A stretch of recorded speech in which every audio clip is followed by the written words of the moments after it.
Eric Rill, a 5-time SCG Tour Open champion, against the Boz, Andrew Boswell. He's a 1-time SCG Tour Open champion. See these players both 3-0, and we got one heck of a cluttered battlefield here. So we'll take a look at Eric's first, as he looks like he's losing an Archangel Avacyn. He's got a Hangerback Walker on 4, Hangerback Walker on 3, an Oath of Nissa, and then a Nissa Voice of Zendikar with just 1 counter, though he is tapped out. Now Boswell is coming to the red zone with a Sylvan Advocate, which is very large. Looks to be a 5/6, maybe a 6/7 because of that Gideon emblem. A Nissa, Vastwood Seer, and then a Hangerback Walker.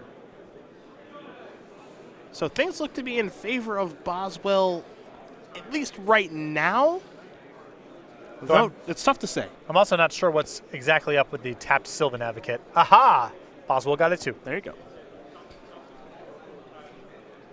Now in Boswell's hand, he does have a Dromoka's Command. You can see he has the necessary mana to cast said Dromoka's Command. That, by the way, is a sign that someone is very confident when they go into combat. When they tap the Vigilance creature, oh, that is a sign. Is that the tell? I like where I'm at right now. It means I just want to get to the point where you're blocking. I can't wait for that moment to happen.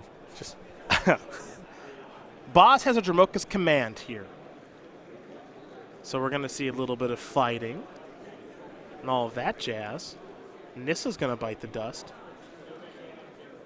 And as the battlefield clears up, Rill will be given 3 Thopter tokens, and he'll be untapping. So let's go back over to Eric Rill. See his eyes light up a bit with that draw step. Maybe some new life here for him as there's a Sylvan Advocate. And now a Nissa. Those are the last 2 cards. He can cast them both. Worth noting here is that we've got ourselves a pretty close game. The question, of course, is what does Boswell have left over? Because if Rill wants to, he can actually go towards Westville Abbey. Yes. He's got plenty of creatures to be able to do that. Got some Thopter tokens giving some beatdowns here.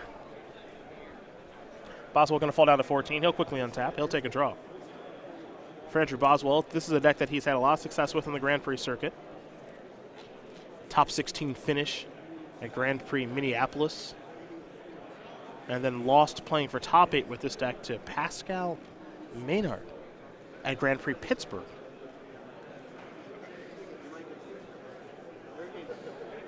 So very confident with this deck is this member of Team Card Hoarder.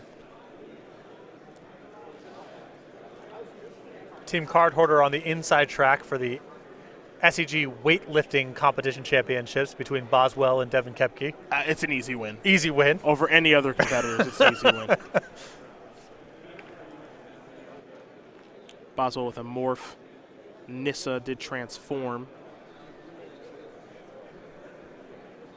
Now we head over to Eric Rill. He gets a plant token.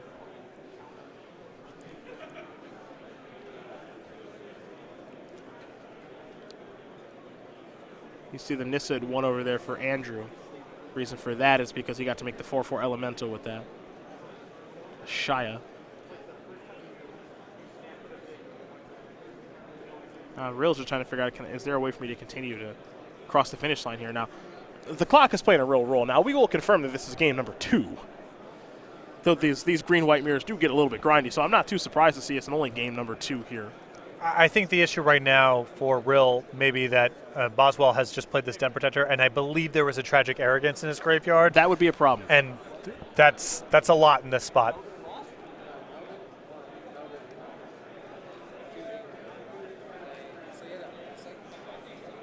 Looks like Rill is going to come across for at least 6.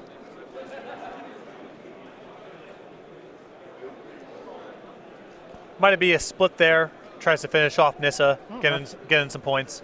Rill going to play a Plains, pass the turn back. So we're going to be heading Boswell's way here in just a moment. But he might have some end-of-turn effects, like unmorphing this morph. And let's actually call it what it is, an unmegamorph of the Den Protector. Going to get a counter. And Archangel Avacyn. Hangerback Walker going to grow. Boswell untap. Take a draw here.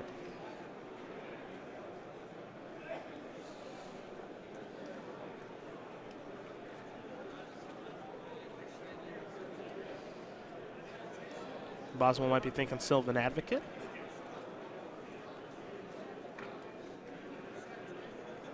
And he is. Now you mentioned the Tragic Arrogance, but Boswell didn't want to go that route. He does have one in his graveyard. A couple Trimoka's commands down there as well. You see Hangerback Walker going to grow for Rill. Up to 7 counters. He's also going to make a Cleric there off of the Westvale Abbey. Or he might just be making a full-blown move here. Okay. He's making a full move. So what he's doing is he put a counter on the Hangerback Walker. He says, I'm going to sacrifice a bunch of creatures, including my Hangerback Walker, to make Ormondal Profane Prince.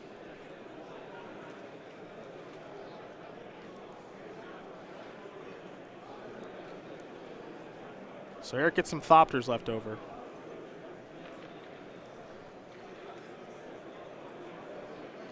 And now it's time to untap. He'll draw. Boswell have any way out of this? Yeah, because Eric's going to cash in Nissa. He'll attack with all these flyers, and that's going to get the job done there for Eric the Thrill Rill. Him and Boswell are going to try to play a third game, but I don't know if that's going to be possible. I find it rather unlikely. Going to be tough. Yeah. I mean, 1 minute, 30 seconds, and these decks are a lot better at blocking than attacking, I would say.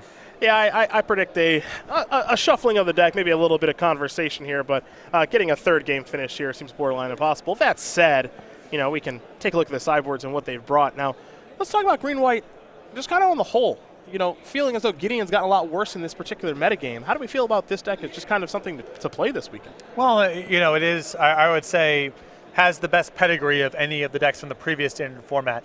And if you think that the metagame is going to be light on dedicated flying decks, then the deck's still a fine choice. My concern is just the spirit cards are really good. I would expect a lot of people to be playing them week 1. And if there's a lot of flying floating around, you know, is this deck just a lot worse than it was? Yeah, you see neither player even really go back to the sideboard. They're going to try to finish. They're in turn 1. Okay. Here's a Hangerback Walker. There's a Westvale Abbey. Going to come across here for 2. I like Boswell. the attack. You like that? Getting the 2 points. Boswell will make a plant token, pass the turn back. The thing about these green-white token stacks, they're very good, they're very consistent, they're very powerful, but they don't win fast. No. It's a slog. Yeah, that's not one thing this deck has ever done, no matter the build of it. It's turn 4 of extra turns. Avison's the draw here for Boswell. Just short. These decks like to grind you down with their Planeswalkers, their Evolutionary Leaps, and their Avisons. They don't cross the finish line all that fast.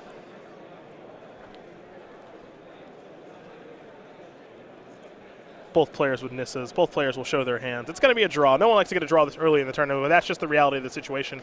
Green-White Mirror, I think something, and this is going to be kind of weird to say given the last format, maybe something that neither player really expected to run into.